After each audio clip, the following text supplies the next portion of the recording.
Now, maybe what you've been waiting for, and something that obviously is going to hopefully pull everything together, is what we call our route training session. Now, this is for the practical use of everything we've talked about. Some things we're going to emphasize, some we're not. Obviously, because of the setup, we are not going to use blitzes. We're not going to worry the quarterback about the look principle, but we are going to make the receiver, the quarterbacks, and the entire unit accountable for what the concept is, exactly whether it's a short pass, whether it's an intermediate pass, whether it's a deep pass, and we're also going to make him accountable for what category it's in, whether it's a primary, whether it's an individual, whether it's a progression, whether it's a package pass, whether it's a special. And this is going to be the fun, because I think you're going to see, as we examine these various forms of pass action, we're going to see all the principles that we've been talking about for the last couple hours. First, we'll discuss the quick pass.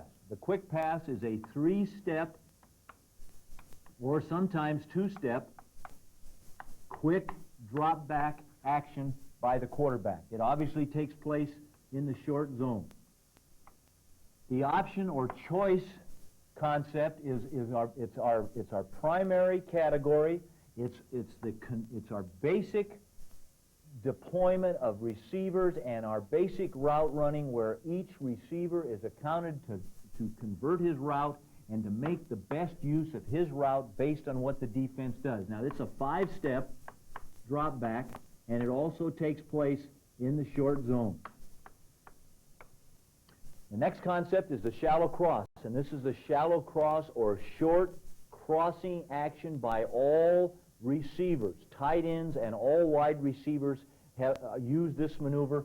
The backs use what is called a scissors, and that's also a 5-step, and it is a full package route. When you see the shallow cross, it will have all levels of pass, and all people will be converting their routes.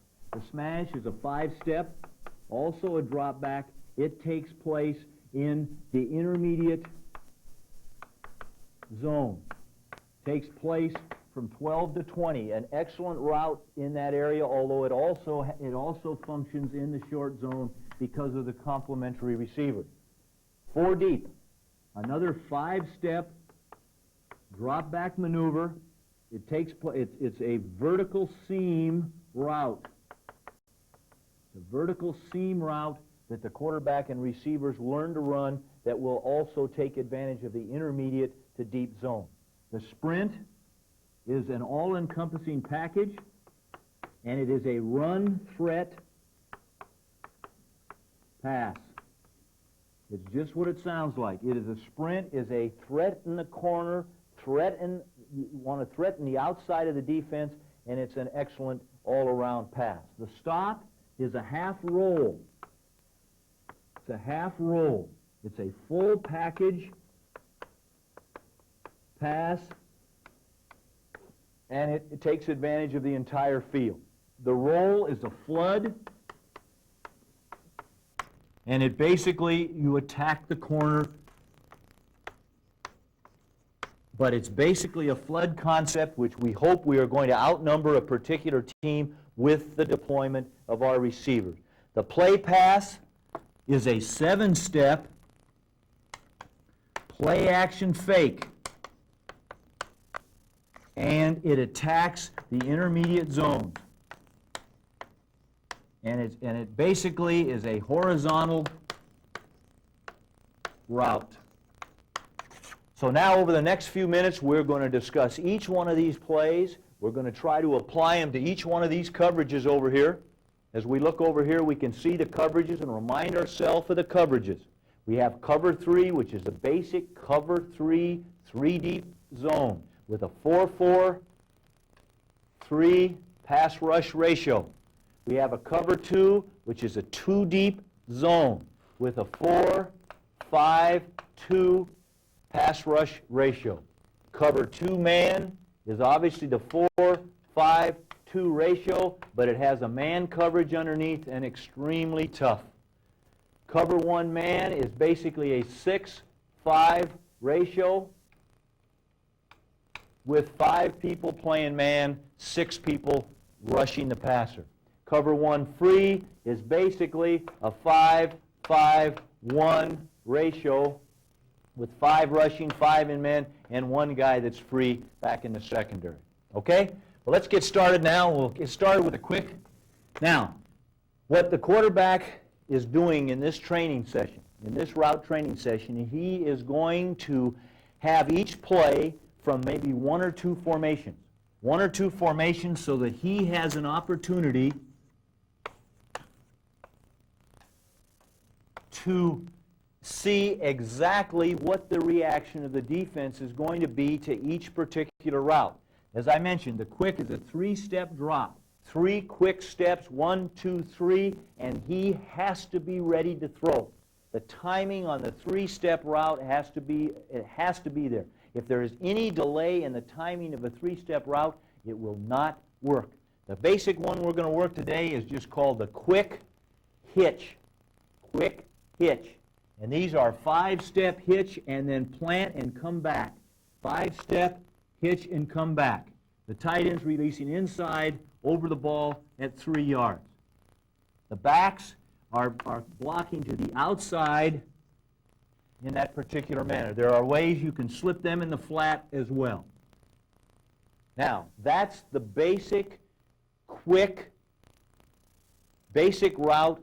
Now, we have to be able to convert that route to all the particular coverages that we are going to see. And the quarterback, here's the quarterback. He's not going to worry about anything, but he has to know where he is in the field. This is the biggest problem in high school and college, and we've talked about it before, is knowing where you are on the field. Now, the quarterback, he comes under the ball. In our opinion, after he evaluates, let's say he evaluates cover 3. He evaluates cover 3. He has to now make a decision where he's going to throw the ball before the ball is centered. And he should be in a position where, in our opinion, if possible, he should go as much as he can to the short field. As much as he can to short field because it's a shorter throw, and it can get the ball to this guy, and this guy can be underway. The longer he throws, the more chance there is for a mistake. Now, something that we probably should have talked about before and we should develop as we go along is what about splits? Should we split wide? Should we split medium? Should we split short? In our opinion, on a quick pass to start, this should be a medium split. And a medium split, in definition, is about 8 to 10 yards in depth. In width is an 8 to 10 yard split. That's a medium split. Once you get outside of 10, once you get 12, 15, that's a wide split, and the wider the split, the longer the throw is. Okay, so against cover 3, we can see that we have a tremendously easy opportunity to throw the quick pass. We're going to throw it we're going to get ready on 3 steps. We're going to rip it out there with a throwing spot. It's going to be down so that receiver can catch it. It's not going to be up. As that receiver comes down, if he plants his foot and comes back, that receiver is going to be looking here. You want to throw that ball right here so that receiver can catch the ball, plant the foot, and head back upfield. If you throw the ball up here, that's where the defender is. So the hitch is going to be a throw back so he can settle and that he can plant and go upfield. Now, cover 3, that's pretty darn simple. As you can see, cover 3 against that is simple. Now, when we get cover 2, and we will see this on the snap of the ball, won't we? We'll see this on the snap of the ball because we will look at our movement key.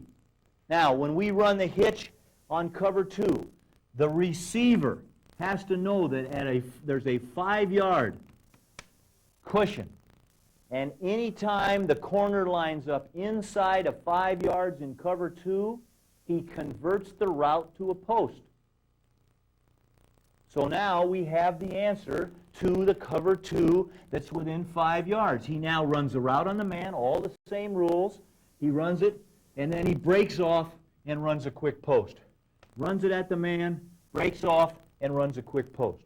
So now, without any change, without any automatic, without anything, this particular play now has a chance to function against cover 3. It now has a chance to function against cover 2 if there's a 5-yard cushion. If the man is over 5 yards, if he's over 5, and it's cover 2, you got to run at the man and then come back, and the quarterback's got to throw it back, and we got to run. There can't be any, I thought he was here. I thought I should do this. You've got to have a definite rule so that he knows when it is that he has to convert that route. Okay? Now, 2-man, here's a problem. 2-man is going to be determined by the type of man that you see on this guy. If he's up on an inside bump and run in 2-man, then you're going to convert that route to a fade. And that's the receiver's job. If he's up in a bump and run inside out, and we've talked about that before, he is going to run at the man. Again, all the same principles. Don't avoid that. If this guy's up in bump and run, don't take off like this. You take off like that, and that guy will be in your back pocket. So you run the route on the man, and you come up there, and again, quarterback has to throw the ball on time. So the quarterback's 1, 2, 3, he throws it. He throws it. He doesn't say, well, gosh, I hope he's open. He has got to throw that ball to one of these 2 guys on the quick pass against 2-man, and so that he has a chance to succeed. Okay? And again, the only difference with a tight end, when he feels 2-man, the tight end can run his route and keep coming because he knows it's man, because he has to convert his route also. But again, if I'm a quarterback and I'm running a quick pass in a short zone to take advantage of coverages, I'm going to try to throw the ball to the outside, to the best receiver, and as effectively as I can and as quick as I can. Now, cover 1, which you will see, and it's not as easy to see sometimes in this particular situation because it's hard to tell, but if you know it's cover 1, the corners are locked up, and you're able to evaluate this. Again, normally in cover 1, unless you're at the pro level, these guys will have a cushion, and now the quick pass is a beauty because these guys are fearful. They have one guy packing them up. You should be able to get your man coverage and be able to throw that pass. Okay? Now, the quick, just to finish it, to show you how you can make it go, is take and run your quick from an adjusted formation. Same thing. All the same principles, and now you've got the same evaluation. The quarterback comes up, he sees the coverage. If he knows if it's cover 2, it's the same thing. These guys are going to convert the route. This guy, if he knows it's cover 2, has got to get out of there so he doesn't get in the way of the post. If it's cover 3, and these guys are back and the safety's up here, he comes through here, he's here, this guy's here, throw it to the short side. Throw it in here to the short side where you got a chance to be successful. Now, if there's a guy in this area lined up in here, then you're not going to throw to the short side. But then you don't want these guys to be split too wide. These guys shouldn't be split all the way out there so that I've got to throw a 40-yard bomb. These guys can have a minimum split. I mean, this guy can be 4 to 6. This guy can be 10 to 12 even, or maybe 14, but not any more than that. And we still got a chance to run the hitch or convert it to the post. So again, we now, by the quick pass, we can run the quick. If they have a coverage that we don't like, we can convert the routes. And remember what this exercise is here. We are going to run these for the purpose of this exercise so that the quarterbacks and the receivers understand. A good quarterback, if he sees bump and run in the quick, he's not going to waste it.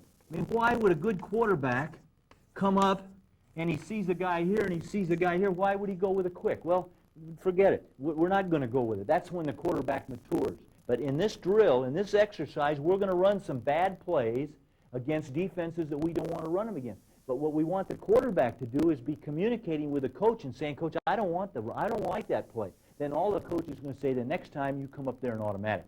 And then we get the job done before the snap. Remember what we're doing here. We're preparing everyone for that eventuality or that experience that we hope we don't get in, and so that we have the decisions and the answers for every question. Okay, that's the quick. Now we'll move to the option game. The option game, again, every receiver, inside receiver, has to learn to run an option. That's the tight ends and both backs. They have to learn to run an option. The two outside guys have to learn how to run choice. Okay? And it's a 5-step drop.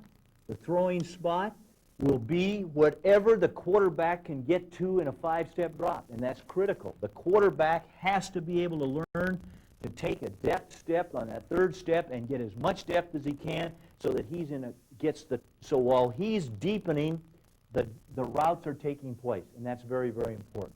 Okay, so now we'll go against cover 3. We'll go cover 3, and we remember we got a 4-4-3 ratio, so somewhere we're going to have a 4-4-3 ratio in cover 3. Okay, we're running the option against pure cover 3. What we tell the receivers is, let's say we call Y option. So Y is now the option man. This is a primary pass. He is the primary receiver, and I think that maybe I better be more specific in one way. We believe in naming routes. And I think that's something that maybe I should have discussed in a little bit more detail another time, but I'm sure it'll all come out. We name the routes rather than number them. We will number a protection, but we name the routes. So if we say whatever the protection is, Y option, this guy knows that he's the primary receiver. This guy knows that he's the complementary receiver. And so we have, and then the rest of the receivers have to know what they're doing. They have to know what they're doing to complement the primary receiver. So when we get into a Y option here, and this is the primary, everyone knows their protection, they know their complementary route, and again, they're evaluating what they do in man and zone. Okay, Y option. This man is told to run the route off the man. Normally, there will be a backer somewhere aligned in this area. The receiver is to release hard, run the route on the man, and then run his option route at 8 to 10 yards. Basically, for a tight end, based on the release, is usually at about an 8-yard depth. And he is told to run that route on the man. If the linebacker nearest him is lined up here, he releases inside, he runs this route on this man, and he comes back in here if it's a zone. So, and again, in cover 3, where it's a 4-4-3 ratio, he releases, he runs a stem at the man, and then he's ready between 8 and 10 yards at the exact timing when that quarterback is ready. The fullback checks his assignment. He'll have a blocking assignment in most all of your protections. Then he runs what we call an M pattern. Again, all it is a flare. But he has to know that he is no more than 3 yards outside the tackle, and he's got to be headed toward the line of scrimmage if he catches the ball. The quarterback's decision on a Y option, he goes back, he evaluates this guy right here, and he hits him at all costs. He hits him unless the guy just, unless there's 2 guys on him or something. He has to hit this guy. That's what he's thinking in a primary round. I'm going back 5. I'm looking at my primary. I'm going to hit that guy any way I can. If I can't, then I have one other release valve, and that's my secondary receiver, and I hit him, and then that's the play. But again, the quarterback makes this decision immediately. As you drive back on your option, you evaluate this guy. If he's open, you hit him. You know where the throwing spot is. You get it to him down and away if you can, and he's in great position. A lot of times in the 4-4-3, he runs inside and breaks out because of where this linebacker is inside. But this man, just like all of them, has to know what to do. The outside guys can run a pivot hook at 6, or you can just let them go. Just depends. It doesn't make a darn bit of difference what you do. Just make sure that they consume the outside area. Okay, now, remember, Y option, if it's 2-man, well, let's just start with 2. If it's two, then obviously there's going to be 5 guys underneath. But it doesn't change. The tight end releases, he finds a zone, and he runs the route. So it doesn't make any difference. Whether there's 5 underneath or 6 underneath or 4 underneath, this tight end has to release, use his good release, come up the field at the man, and then run his option route at 8 to 10 yards. And that is the secret to the game. The same here. Now, when two-man comes, again, this is where where we feel we win the chalk battle. Because no matter whether you're in zone or man, we have an answer. Somebody is going to have this man, man for man. Somebody is going to have him in two-man, man for man. When he releases and comes upfield, someone's going to find him. And when that guy finds him, then he's got to run his route, and he can run that route anywhere he wants. He can run it across, or if the guy takes him inside, which is a lot of times what happens, he can run it out. And it's normally the option route is better to the outside. Normally it's better to the outside because it's in the quarterback's vision. But this tight end has the decision-making ability to run the route based on man or zone. The other option, the option for if the safety is locked up on him, it should be a very easy on-site, on-alignment decision for both the quarterback and the tight end. If he knows the safety's on him on Y option, he's going to come up here, he's going to push on the safety, and he's either going to run that way or that way based on the man-to-man coverage by the safety. So it's a complete package. It's an option route to the tight end. The backs are exactly the same way. If you call halfback option, it's the same way. He arcs out, he finds the man in the short zone, and he runs a route on the man. Exactly the same way. But he's got to start out. He's got to start out and eyeball the backer in this area. If the backer in this area is dropping to zone, he runs a route on the man. If the backer in this area is sitting here waiting for him, which is going to happen a lot, he knows it's man, he's got to come up here, juke that guy, and most of the time beat him to the inside. A very, very good play, which is called halfback option. And now you incorporate your protection on halfback option. You got your fullback, delay, delay, delay, and he's back off in here in a layoff, and now you've got your number one, halfback option, number two, you got your fullback. So that's an option. It's foolproof against man. It's foolproof against 5 under zone. It's foolproof against 2-man. It's got every quality you want, and everyone learns to run it against any particular defense. Now, the wide receivers now have to learn a concept, and their concept is a choice. And the wide receivers, again, the same way. You give them a basic route. Let's say we're dropping back and we call X post. X post. So he is now going to run a post, unless he can. If he's going to run a post on cover 3, because he's going to run a 10-yard stem and then run a real skinny post. And you're going to hit him in there. And you can run the complementary route with a halfback there or the halfback here. It makes no difference. Okay? It's great. It's great against cover 1, right? Man-to-man, it's good. It's good against cover 3. You've got what you want. Now, what happens when it's cover 2-man? And what happens when it's cover 2? When this guy jumps up in cover 2, now the post turns to an end. So now you call your protection, you call X post, and he runs, but all of a sudden he's got cover 2, he comes inside, he avoids, remember what we said, we got to avoid, he comes back up here, and then he runs an in at 10 yards. And you've got now you've got the exact same chance to beat that guy in 2 and 3 and 1. Now, what if it's 2-man?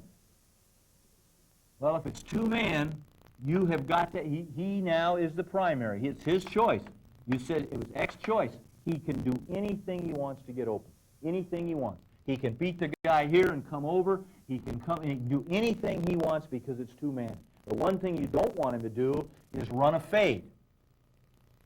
You don't want him to take and beat this guy up here because there's a free safety back here and you have no one threatening him. So if you go X choice or you go Z choice off a post, then he knows when he gets disrupted, if it's 2-man, he can do anything he wants. He's free to come and get open. Everyone else is clearing out. And he has the ability to do whatever he wants based on the particular coverage that he sees. So now we have built an option concept for your tight ends, for your backs. We've built a choice concept for your outside guy. No matter what the coverage is, no matter what the ratio is, you have a chance to be successful. And that is a key, again, to the success of the passing game. Now, we'll develop another concept, the shallow cross. The shallow cross now is we name our patterns. Whoever is designated as the shallow cross, everyone else has to learn their assignment. So we'll call a Y shallow cross. Y shallow cross, this guy's got an over, okay? And this guy here has got the clear. So you've got a Y shallow, you've got an arrow, and again, you have to memorize these, but what I'm trying to tell you is that as you put the concept together, everyone learns the complementary route to the primary. Okay? He runs here, and he runs an arrow. So you've actually, both backs have got an arrow route on a Y shallow cross.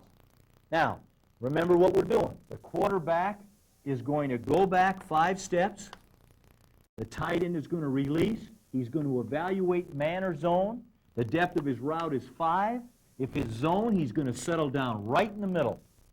In the 4-4-3 zone, 4-5-2 zone, any other zone, he is going to settle down over the ball at 5 yards and catch it on Y shallow cross. The overman is going to drive himself to 12, and then he's going to come across over the top in the horizontal zone somewhere between 12 and 14 yards in behind the shallow cross. So again, the quarterback now goes back. He hopefully gets a pre-snap read. He knows if it's zone, there's going to be a dead zone in here. This guy just sprints to his zone and settles right down. He takes 5 steps and hits it. If, again, there's 2 linebackers on him, then he has a chance to do one of 2 things. And this is where the quarterback begins to say, hey, coach, what about this? Maybe he goes back and hits the arrow. When we get into our individual routes, we'll call Y shallow cross arrow. And the quarterback will go back. He won't even look at the Y shallow cross. He'll just hit the arrow, and he'll have a heck of a chance to make himself a big play. But anyway, in the Y shallow cross, you've got the shallow, you've got the over, and you've got the clear. And the clear is just what it says. Clear out of 3 deep, clear out of 2 deep. In other words, get through there and clear these people out from behind this horizontal zone. Because as you can see by this package here, this has got everything. This has got everything we want. It's got a short zone pass. It's got a real good individual man beater over here. It's got a heck of a horizontal zone pass in here. And it's got a good special. If they start cherry picking and jumping on your over, you've got a heck of a chance to call Y shallow cross Z as an individual route. And that's what makes the pass game successful. You can put all this together and then just say, man, we're hitting Z.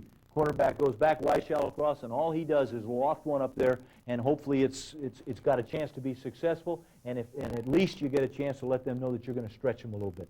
Okay, 4 under, no problem in zone, right? 5 under, find the zone. Find the zone. You're open. 2 man, you got it made, right? 2 man, hey, there's a guy chasing you, just come over. You're the primary. 2 man. The rest of these guys are the same way. I'm looking at 2 man. I'm looking at 2 man. Every guy on remember what we're doing. We're taking every player through a whole bunch of assignments plus a whole bunch of routes so that they will come back and know exactly what they were doing and so that we can take advantage of it. So again, this is Y shallow. Okay, let me show you a sort of a complement to it that, again, we can alter our formation. What you call it is not important at all. Now we call this guy, whatever you call him, we call him X shallow. The zone was going to be here. This guy runs the over. Okay? This guy runs the clear. This guy runs a deep or a go. This guy runs the arrow. So now we have X shallow. And the X shallow is a great class because it's got everything also. It's got a zone route. It's got a cover 2 man beater. It's got a horizontal route. It's got a potential for a deep route. Just call this guy, or it's got even a better idea. If they start jumping, this guy can all of a sudden go. So you could take this X shallow. It works good against zone because it's a zone route. It's great against man because it's a man beater built right in. It's got tremendous potential when they start jumping on this guy in the short zone to get into that horizontal zone, which is the one we're all trying to attack. It's got a great opportunity when they start jumping on the horizontal zone to hit a receiver in here behind on his clear. And as I said, then it's also got a chance to build in a one-on-one route over here when they start taking all that away. So what you're going to do is you listen to all this stuff. You're going to start realizing that if you ever had this much offense in, if you ever attempted to put all this stuff in, there'd be no way you could do it. Because as you can tell, a simple route like this takes hours and hours and hours of time and decision. Because every guy has still got to go back and release the proper way. He's got to evaluate man. He's got to evaluate zone. He's got to know what depth he's in. He's got to know how to convert the route. The quarterback's got to make those decisions. Now, I'm not trying to blow your mind on it. I'm not trying to over-dramatize it, but I'm trying to tell you that when you get a package that which one play can be, it's basically got everything you want. And then if your quarterback at the snap, in the pre-snap, can automatic to a better play because of something that you've told him, he's got it made. Because he needs 2 or 3 of these that he has total confidence in, and then he needs some automatics, some check with me's, so that he can take advantage of these coverage on alignment. Because it's my opinion that you can see 75% of these things before you even snap the ball anyway. And so consequently down the line, and when we get into the last part of this lecture, we are going to have specific coverage beaters. In other words, heck with all this, I want the one that just beats 2-man. What's the best one? That's what's going to happen down the line. But this shows you how foolproof this system is. Okay, let's finish the shallow cross concept.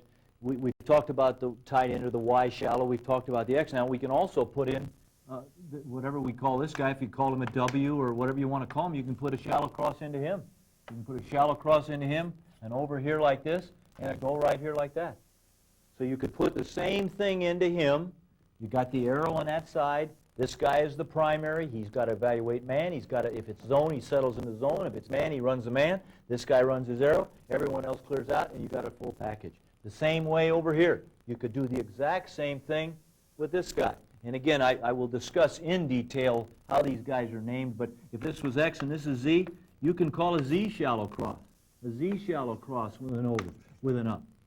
So again, you can see that once you master the quarterback and each receiver masters the shallow cross concept, then he can move to the next step because he knows what to do against zone, he knows what to do against man, and he knows exactly how to get away from his people. So you've got a chance to succeed, and you can hit them in all these short zones with an X shallow cross, a Y shallow cross, this guy shallow cross, this guy shallow cross.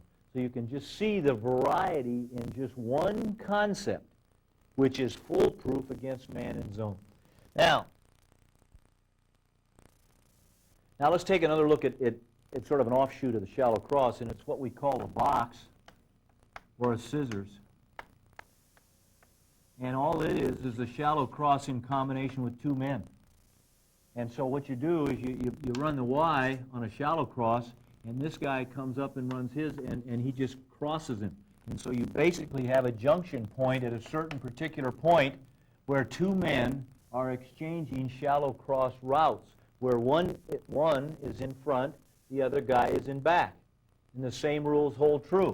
This guy here runs his clear, this guy runs his up, because this is called box. And again, I'm not going to get into detail until I get into it later, but you can just see the tremendous potential with a play like this.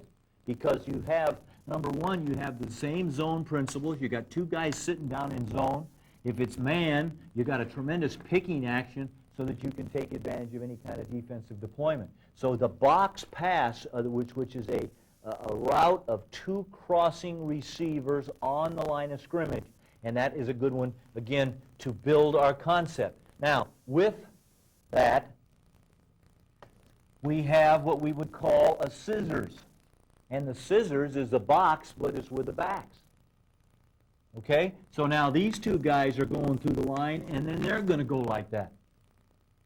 And you can see the tremendous potential. Now, there's some protection problems, and there's some limitations to this, and there has to be some blitz and hot concept by the quarterback. But once the quarterback understands becomes a tremendously effective play.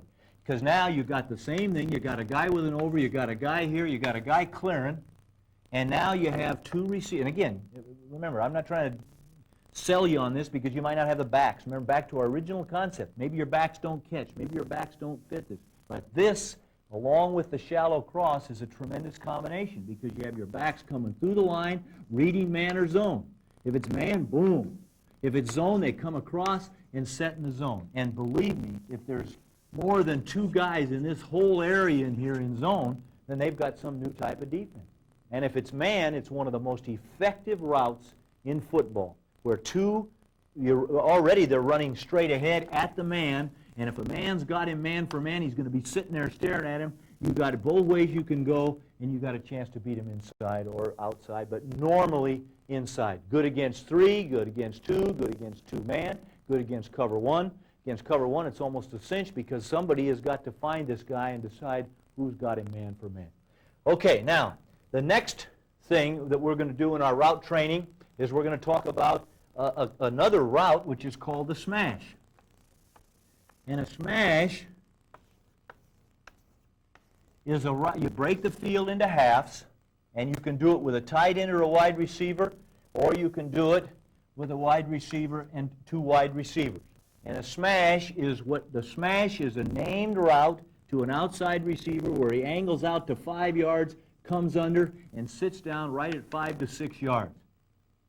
Just comes out there, and a lot of times people will even turn their back and come back in a smash route. The inside receiver runs a route on a man and runs a corner route. Same thing over here. This could be called a double smash if this were a particular formation. This guy comes down, reads it, and runs his corner route. This guy comes down here and sits right here at 5 to 6 yards. Now you can just see the potential for success. If this is cover 3, there's nobody covering this guy. I mean, there's going to be some guy out in this particular area here, but again, unless he gets out there real fast, this is a 5-step drop, he's got a nice throwing lane out here. Same way over here. If it's cover 3, the corner's back, the safety's here, this guy's taking the corner back. Unless somebody gets out here, there is absolutely no chance for this to be covered out here. Now, if a quarterback had double smash called, then again, remember our original premise. He would know where the best field position is and where the best opportunity. And a lot of times it would be into the boundary, because it would be hard for a backer stationed right here to take off and drop back and cover this smash underneath the corner back to the weak side. On this side over here, the safety might be able to get there. You just have to make a decision whether you throw it. I'll tell you an exciting thing off this smash is you can put the smash and give him a choice. And this, all you have to do is give him a choice, and he can come, and if he doesn't like that, he can run right up through the seam, and now you got a choice built into a smash. Now, again, probably that's too much for you, but that is the excitement that you can have with a play like the smash. Well, now you can see what happens in cover 2. Cover 2, it's made for cover 2. This play is made for cover 2.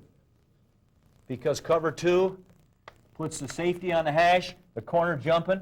You got the smash, which takes care of him. You got the corner, which takes care of him. And you got if the quarterback knows where to throw it, how to throw it down and away, how to throw it away from the receiver, you got a heck of a shot. This guy's he's got the corner. This guy's coming, running around the man, running a corner on a safety that's got the hash mark. And again, don't split too wide on the smash, because you don't want that thing to be an 80-yard pass. The defense will take care of the play. Their coverage is going to be defense the formation. They're not going to defense the field. That's a simple rule. So tighten these splits down. Let this guy run his corner. Let this guy run his smash and see if they can beat it. Now, cover 2 man, you got problems.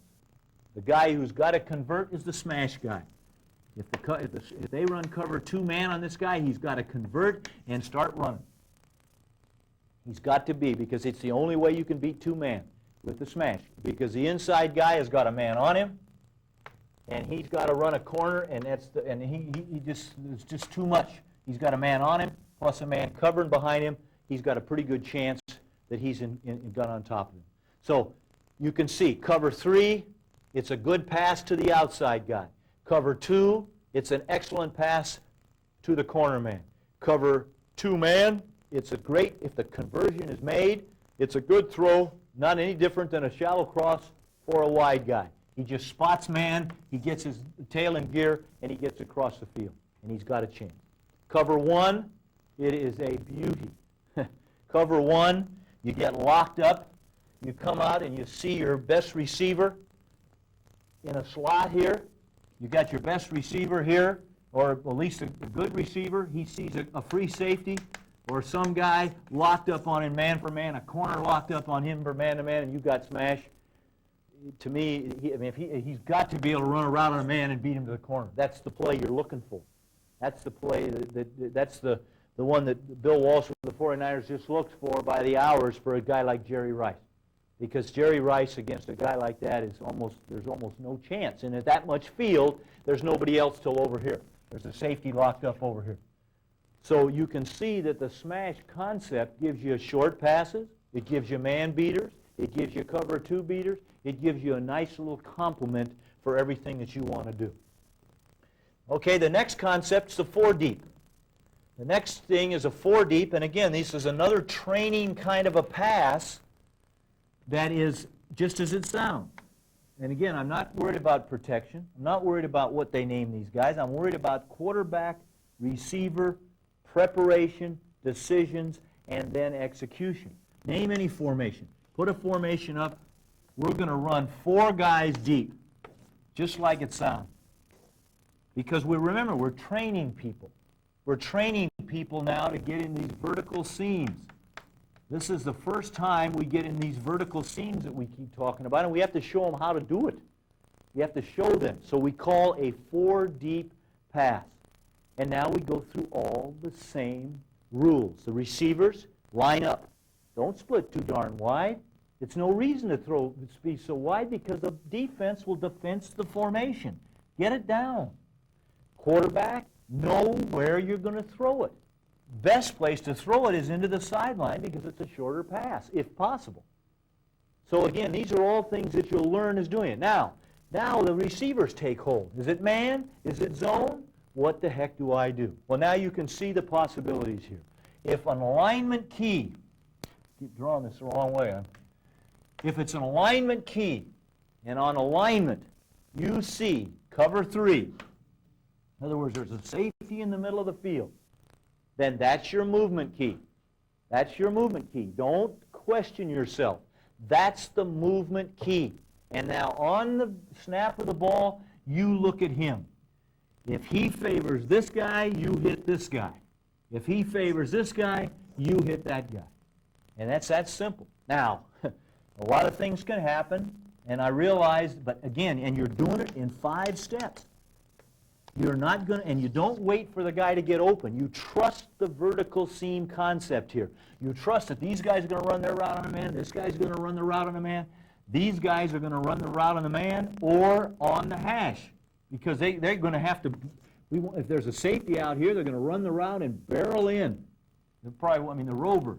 If the rover's over here, you're going to run it wide, and then they're going to come in. Don't ever go inside the hash.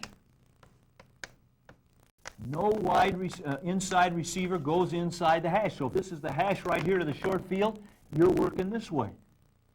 Because there's a heck of a hole seam in it. This safety, you'll find if this was the left hash, if we were on the left hash here, let's say we're on the left hash, okay, and this is happening here, and this safety's got middle of the field. This corner's got this. This receiver's going to come through this hash. This safety is going to get his tail over here because he's got all the way over here to cover in a 3-deep zone. So quarterback, you blast your way back, you drive your way back, and now you read your key and you hit the man that's open in a 3-deep. Now, in a 2-deep, what are you going to do? In a 2-deep, and you see that on alignment. You see the 2-deep. And as you line up, this is a good formation.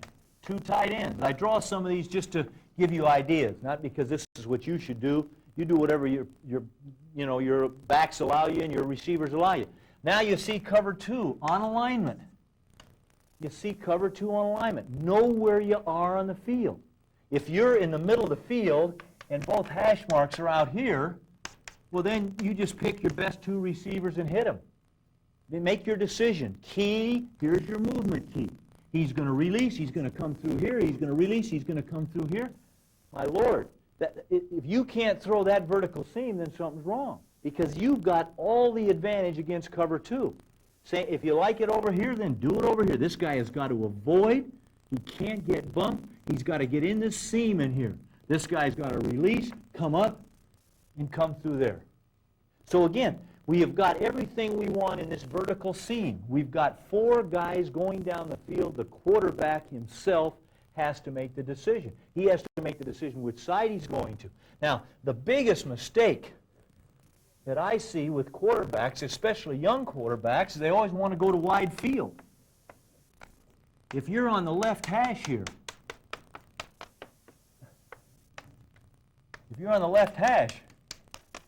which a lot of times happens, and it's in cover 2, the best place to go is into the boundary, because this guy here he's got a tough problem here. This guy has got to stay at home on this hash mark. This guy, when this guy gets a clean release in here, and remember we told him not to go inside the hash, so that he's already inside it by 8 yards, he's got to get going. So he's going to either consume this guy and do what? Allow this guy, if he avoids, to be in, just about a 10-yard pass right over the top of this corner. That's all. And now, the other thing happens, and this is where the quarterback has to learn, as you're dropping back, if this guy overlaps and gets nervous, then you know who you're going to hit. Because that guy is going to pop open. This guy will never get over there in cover 2. Okay, now, what you build in, because there's an answer for everything there. Cover 1, maybe you figure you got a guy that can beat one of their guys, so you throw against cover 1, you just run out for a long one. But the key now is to give this guy a route, your fullback. Give him a route so that you learn. Because remember, we're trying to learn now. We're not going to all put this all in. If it's good, we're going to use it. If not, we're going to learn. You give this guy what we call a dangle route or a delay. You name it, there's many names. This guy now is accountable for 2-man, and he's accountable for number 1 or 1 free. And he's got to learn that. And the quarterback's got to learn that. So, again, because you don't want to be 2-man, you can't throw deep against 2-man. They got too many guys. They got a guy jumping on him and a guy there and a guy behind him. You can make it, but it's not going to work. So this guy now runs his route. He runs the same stem as he'd run in a box. You call it a hip or a flip, call it anything you want. This guy now is responsible to beat 2-man and cover 1. And it's just a cinch. Because if there's some guy staring at him right here, in 2-man or 1, he runs right up here, bam! And everyone else is about 80 yards down the field. And I'm telling you, this guy will bail you out every time. And if it doesn't work, then again, like I say, maybe this guy isn't good enough. Maybe you shouldn't be running the play. But this will take you in your next step as we develop this thought process and this understanding of how to throw and how to make decisions. You can just see the cinch. You've got a vertical seam concept that's great against 3, reading the middle safety. It's great against 2, reading a safety on one side or the other. And it's great against 2-man, because your fullback is going to be open. There's no way a backer can sit there flat-footed and pick up any kind of a back with any kind of ability. And, of course, in cover 1, if you think you got a mismatch, throw it deep in cover 1, because you'll see it. They'll all be standing there looking at their men. Or forget it and just hit this guy in cover 1. Some guy will have to pick him up. A perfect, foolproof pattern and a great training pattern. This is, again, let's not forget what we're doing. We're training. We're not putting in our offense. We're training our receivers, our backs, our quarterbacks for all the decisions. Now, the other thing, quarterbacks, I want to remind you, quarterbacks of, as you're watching this, or coaches that are coaching quarterbacks, don't forget to have your quarterback remind you when a look's available. Don't forget to remind you if the look is available. Don't not forget our basic concept or an automatic. If the quarterback comes up, and even though it's a 4-deep drill, and you're running 4 deeps, 20 of them in a row, just to get the concept and get the decision and learn how to do it, you still want that guy to come up there and say, Coach, I would have thrown a look. Just perfect. Or, Coach, I would have automatic to of this because I saw that. That's what you're trying to build in here. You're not trying to put all this in. You're trying to, remember what I said through this whole thing. We're trying to find a quarterback that's got the kind of intelligence, who understands, who can make pre-snap decisions. So these are post-snap decisions, but anything that he can do pre-snap while we're having this training session is going to better tell the quarterback and the coach what he's available to do. Now in the sprint, just like everything else, we'll set up some basic routes. Again, teaching the receivers to run the routes, teaching the quarterback how to take advantage of what the receivers are doing. So we'll just sprint right. We'll just sprint right, and the depth of a sprint is through 7 yards. You want the quarterback to sprint through 7 yards on any kind of a sprint and then threaten the line of scrimmage. The base route is basically a flat by the tight end and a 14-yard out by the wide receiver. The backside receiver runs a backside post, and the front side back blocks, or if there's two backs like in an I formation, they both block. But basically, the concept is for the quarterback to put immediate pressure on the corner, for the receiver, in this case the tight end who's running the flat, to hit into his man and then advance ahead of him, and we're going to hit the number one receiver, which is, in this particular case, the tight end. The wide receiver on that side should not split very wide, because he is merely a complement to the tight end if the tight end or the receiver, in this case, who's the flat route, is not open. So when the quarterback attacks the line of scrimmage, now this receiver is going to be at 14, and then he'll be coming out of his break so that the quarterback can either hit him or attack and run the football. Now, furthering what we just talked about, you can just see that this would be a nice opportunity for motion. You could motion this guy across and, again, stop him at a particular, if he's in motion, keep him going, and then he just runs the same route. Runs the same route from motion. You have now taken and put tremendous pressure on the defense. You have shown the defense one alignment that obviously shows a good deal of strength over here. You've taken and motioned a man over here, and you are going to run him on a pretty easy route. This guy is going to come off in the flat, and you now have created a tremendous advantage for yourself in the sprint game. The receiver, again, if it's no matter what the coverage is, the tight end in zone, he's going to run his route at a maximum of 3 on any kind of zone. If it's man, he's merely going to beat the man and use all of his man concept rules, hit into the man. Just be sure that you take that, don't let him know what you're doing. Try to keep that man so that he is on his heels, and then sprint to your particular position. So against 2 man, against 1, this tight end's got a tremendous advantage. Obviously, when you use motion, or if you were to shift him, take him, run him over here, and just stop him, you are going to see what kind of coverage that is doing to the particular defense and exactly what kind of pressure it's putting on. You can just see in this particular case, you take a formation like this, and you have a formation like this. You take this man in motion. And again, we're sprinting right again. We're sprinting right. This man now runs the flat. And he's got to time it up. He's got to come in. If it's zone, he's got to get push so that he can come out underneath the zone. If it's man, he comes in, renders the man ineffective if he can, gets into him, and comes out in his flat. This man, because he's the next man outside, he now runs the 14-yard out. So again, now we have another sprint from a whole different formation through 7, attack the line. Now again, we are training the receivers. He now has to run a zone route when he's a split receiver, and he has to attack the man and run a zone. He's got to do it in timing. He can't run that same route the same way the tight end runs it if we were coming this way, because again, he's a little further out. He's got to understand that. He's got to understand that if he runs this route like this, the quarterback would never be able to hit him because the timing would break down. So he has to learn man, learn zone, and run the route. The same with this guy. He goes in motion, he'll know whether it's man, because if it's man, some guy is going to be running with him, running all the way across the field with this guy, whether we motion him or whether we shift him. And if he knows it's man, then he runs at that man, comes out of it, and we got a great chance to complete this pass by knowing exactly what's going on. Okay, so again, that's a way to run the sprint. Let me just show you something that will help, again, add another little added dimension to our training program here. Again, no plays, just training. let's say sprint right or left, check with me. Hey, we've added something now. We've got a formation here. We've now we remind ourselves that we've got a check with me category. So the quarterback comes up, he sees that the rover is right here, so he calls sprint left.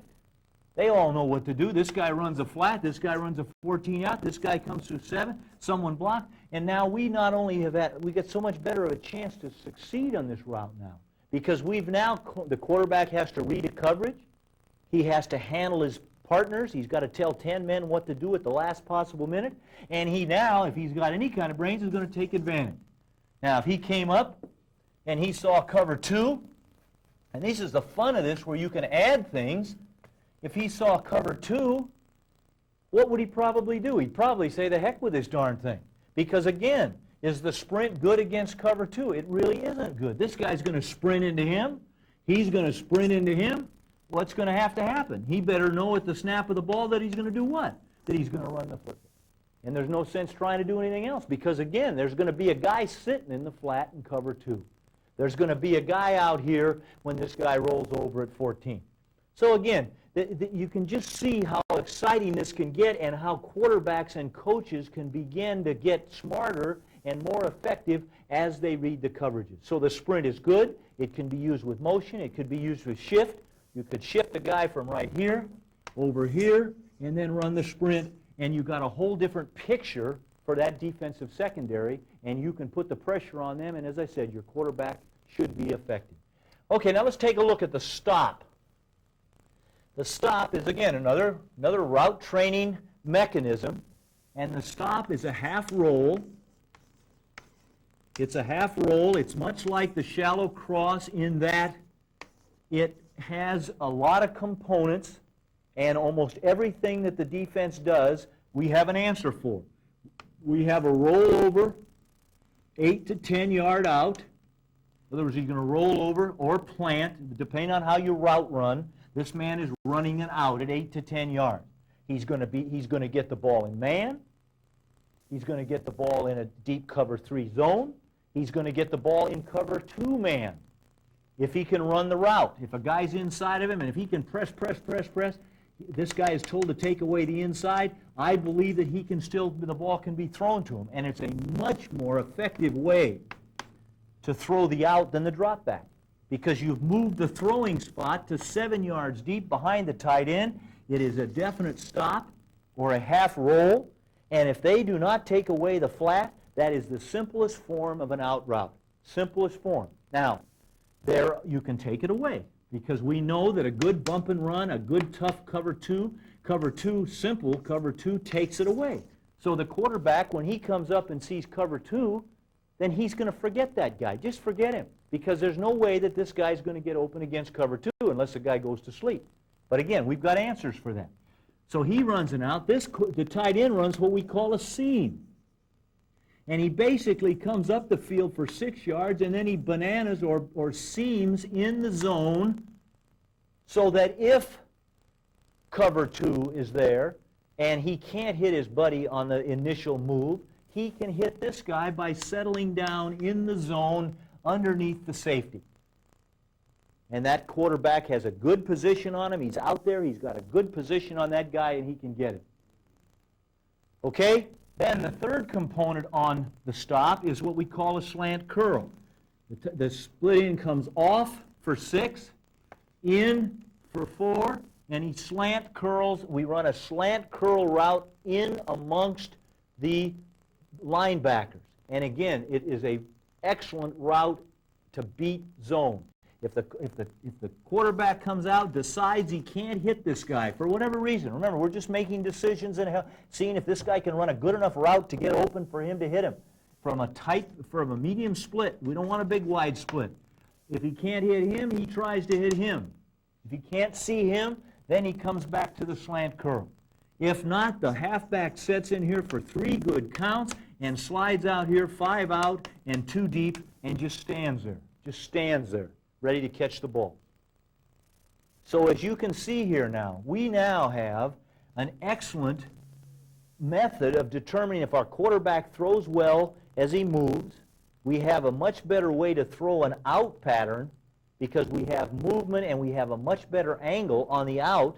If he can't do it, he has a decision-making process of seam or slant curl, or if not, hit his halfback on the throwback action. And that is a good concept. Now, you can see how we could do that from motion. Very simply. We could line up a guy over here and move him in motion if you wanted to do that. You certainly could take, and this is something that we'll start incorporating, is trading your tight end. Line up your tight end over here. Line up your tight end over there. Line up both of these guys on the line of scrimmage. You'll be amazed at what that does to a team. And then line up in an I formation.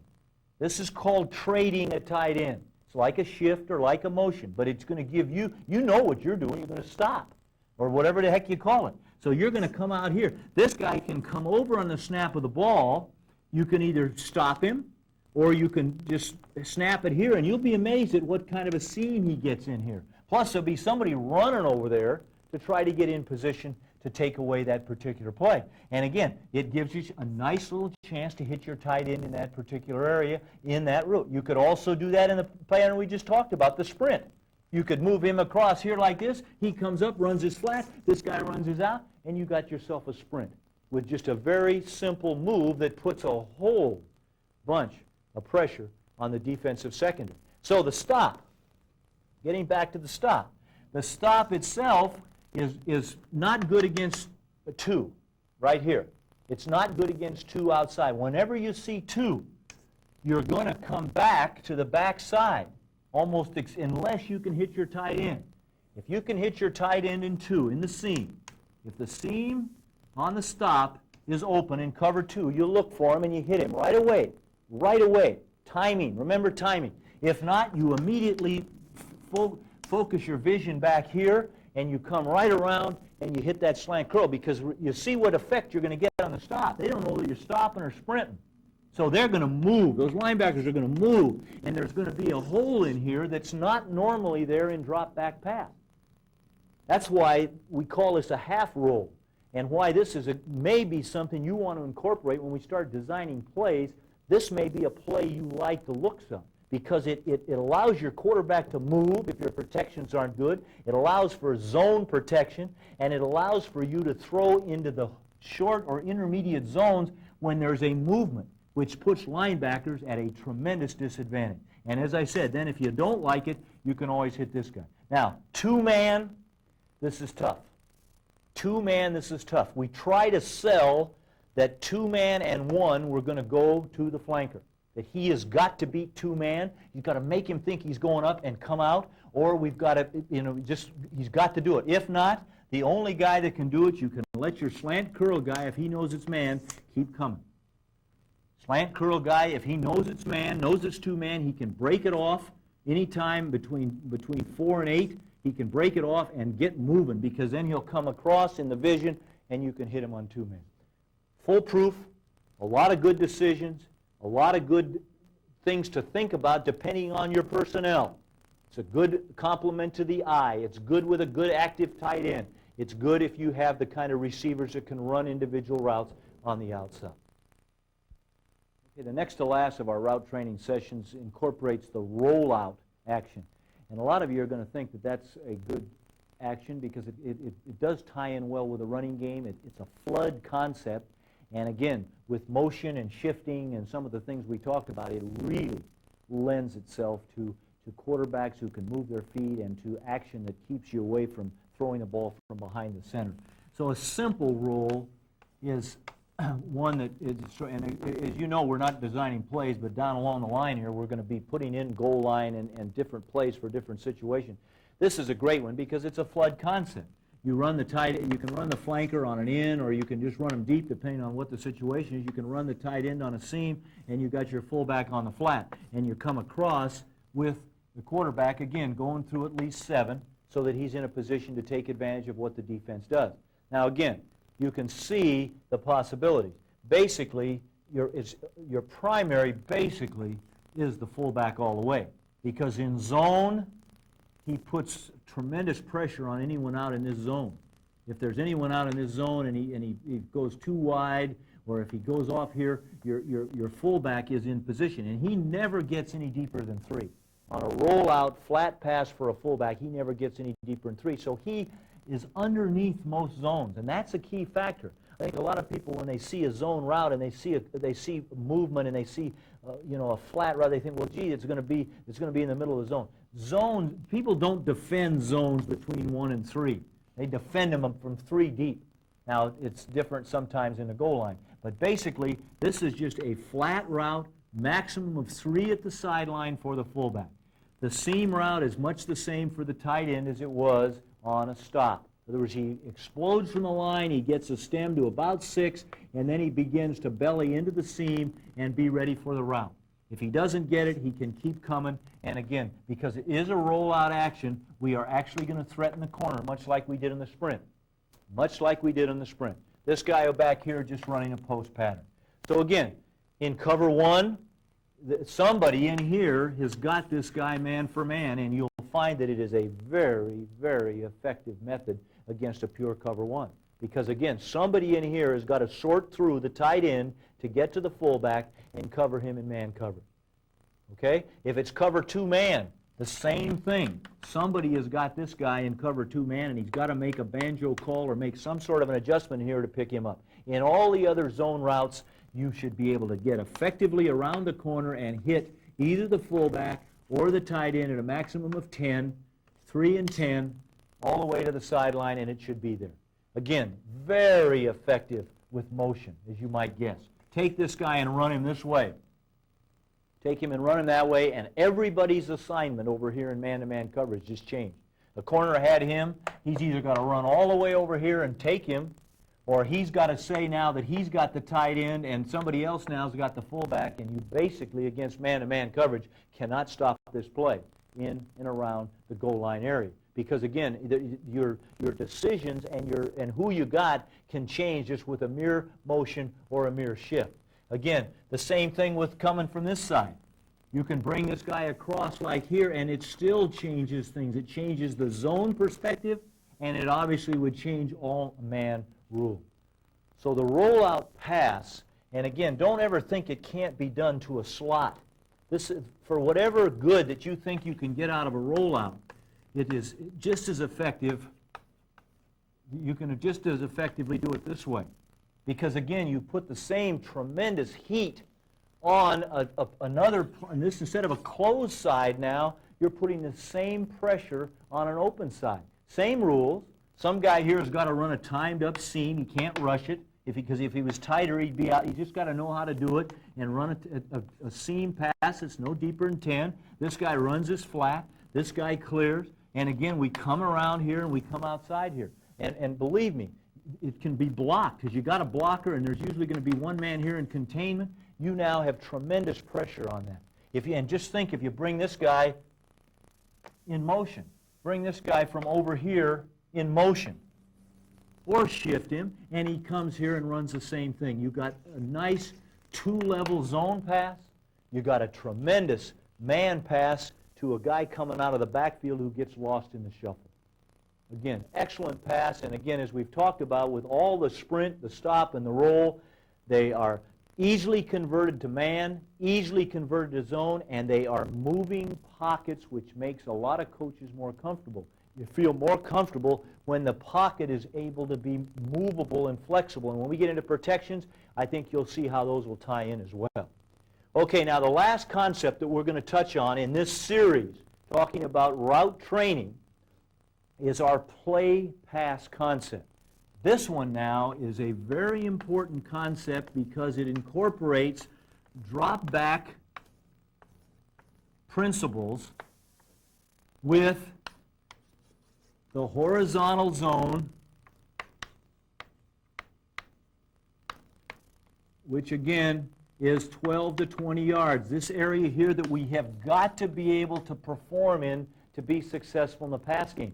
We got a lot of attackers in this short zone from 0 to 12. We got a lot of things you can see that are potential, whether it's drop back, whether it's roll, whatever. But we have got to get into that next area. We've got to get into that horizontal zone.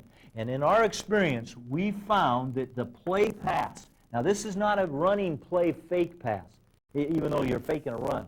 This is basically a drop-back pass with the backs faking in and assuming blocking responsibility. It's important that we get that clear. There's a lot of run, play, action passes where you fake a run and get them in there and then you throw. This is basically a drop-back concept at 7. This is a 7-step drop. This is a 7-step drop off of a running play fake, but again, if the quarterback, as they get good, they will fake. The fake is not the most important thing.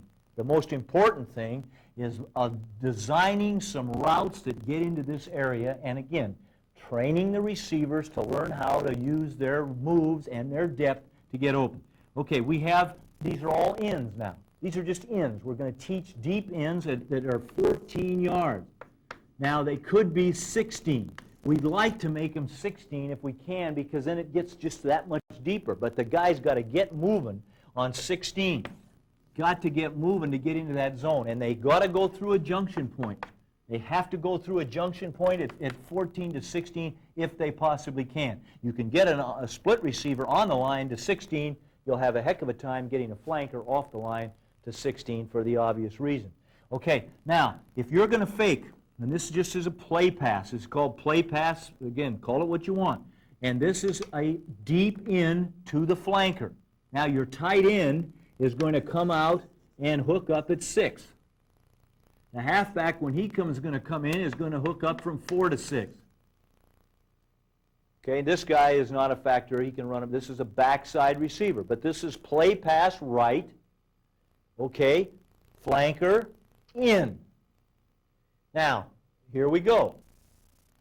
Real good against any kind of zone. I mean, it better be good against a zone because, again, if this action or this action isn't, if we're not able to suck these guys up and help and take away a zone, then we'll never get into this area. So we have got to, the fake, even though it's not designed for the fake, as good as a fake can be made to suck the linebackers up, plus these two shorter routes, we hope are going to allow us to get in the zone. And the quarterback has got to try, whether it's a 3, whether it's a 4-4-3 or a 4-5-2, we've got to get over these zones into this intermediate area. And the receivers have to run their route and be ready to catch the ball any time after their break.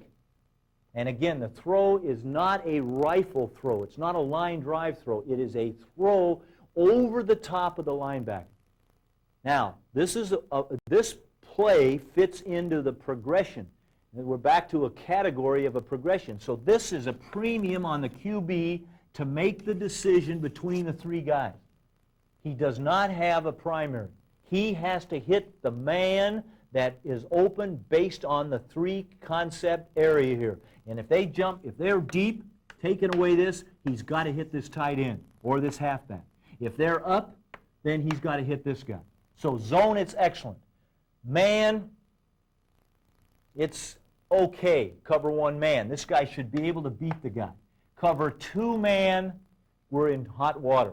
Cover 2 man, this is another one of those where you put it back on the back coming through the line. Now, again, if it was 2 man, you'd automatic. You'd get out of the thing if you knew it was 2 man. But if it's 2 man and you know that they're in a tight 2 man on every guy, this is not a good 2 man beater, although you can turn it into one. You can turn him in and let him run up the sideline. But right now, we're not to that extent yet. So he's not a good 2 man beater. This guy's not a good 2 man beater because he's got help. This guy is your only guy. As he fakes through and he sees a man looking for him, he just got to jock him and beat him either way. And you've got yourself a dandy 2 man beater to take advantage of anything they can do. So cover 1, any zone, anything else, you're going to get into that horizontal zone. Okay, now let's look at it on the other side. Look at it on the other side. Again, teaching the route running. And I apologize for drawing these up to the right most of the time, but that's just, I do that for a lot of reasons. But now, again, you're faking here. You're running this guy on a deep end, the X deep end, or in. That, again, hopefully 14, maybe 16. Now you're coming across with a tight end at 6. Again, there's your zone principle again. Quarterback, hit him or hit him. They can't take away both of those. There can't be a guy back there. I mean, the guy behind him isn't going to take it away. So whoever's in this zone, whoever's in this flat zone here, is either got to jump the cross or he's got to drop back on the deep end. And that's up to the quarterback on any zone, whether it's 2, whether it's 3, any zone, 5 under, 4 under, no matter how many. That's the decision you want to make with this guy here. Now, this one has a tremendous chance in 2-man, and you can see who it's going to be, right? This one has a tremendous chance in 2-man because the tight end's going to come through, he's going to sense 2-man, and he's going to pop up over here, and he may be a heck of a threat in 2-man. So you got a great situation. So you got the same thing. You got a deep end, you got your underneath zone, you got 2 in 1 zone over here, and you've got a layoff here if you want to go to him on 2-man, same thing. So your coach teaches you that on this particular play action, on play pass, when it's 2-man, if you don't hit your tight end, you come right back to him. That way you're not waiting for some poor guy out here to get open. He's not going to get open unless he's some guy that's an All-American, because they got a man on him and a man behind him. So the quarterback checks him off his mind, he understands the problem, and he lets him go. Okay, now a good play to finish up this part of it, just so that I think we understand this, is the same, again, the same concept. And now we've got an extra man. We're calling the deep end again. We're going to send him through that's going to get rid of business, and now we'll bring him over again. And it's just, again, this is the big decision-making process for your quarterback. The big one, because he now has to make a zone decision, again, as we're talking about, and there should be one guy here. One guy, and if this guy's wide enough, and if he gets his tail across field, we have got the classic 2-on-1 zone here with a guy faking through here, and we should have a chance to complete this pass each and every time. And don't forget, when you get clever and you get this thing going, don't forget to hit him once in a while, going right up the middle. Just hit him. There'll be people jumping on these routes. People will be coming here, and this guy will become a threat even on the end path. So again, this is a play pass. Here's the 2-man beater, right? Here's it, or he hits your back as he comes through. Drawing a little, I get drawn fast. As this guy comes through, he's the 2-man beater. Either way you want to have him go, he's the 2-man beater. This guy could be a 2-man beater. This guy's a clear. This guy's your deep end. And you've got an answer for every question of all of the coverages that we've been talking about. So let's conclude this now. This session has been a nice developmental session for the progression between all the concepts of passing and the route running and the route understanding, not only for receivers but for quarterbacks. And you put all that together, and now we move to the next phase, which will be our 6 categories of passes, and we will actually design plays in each category with protections and specific numbering so that we can put together a pass in each area that can help us to put the entire complex together. Now, what you have to decide as a coach is you have to decide which things your quarterback does best. What does he do that you should emphasize? Because you can't do it all. We've talked about a complete pass game. In other words, a little drop back, a little rollout, a little play action, some draws, some screens. So you have got to make the decision on where you're going to put your priorities. What is the area of the pass game that you're going to emphasize? Are you going to emphasize a drop back? Are you going to emphasize a rollout? Are you going to emphasize the sprint? Then complement it with some of these others. But don't make them all equal, because there is no quarterback or no set of receivers that can do everything to such an efficient extent. So make your decisions, prioritize, and we'll try to help you along the way.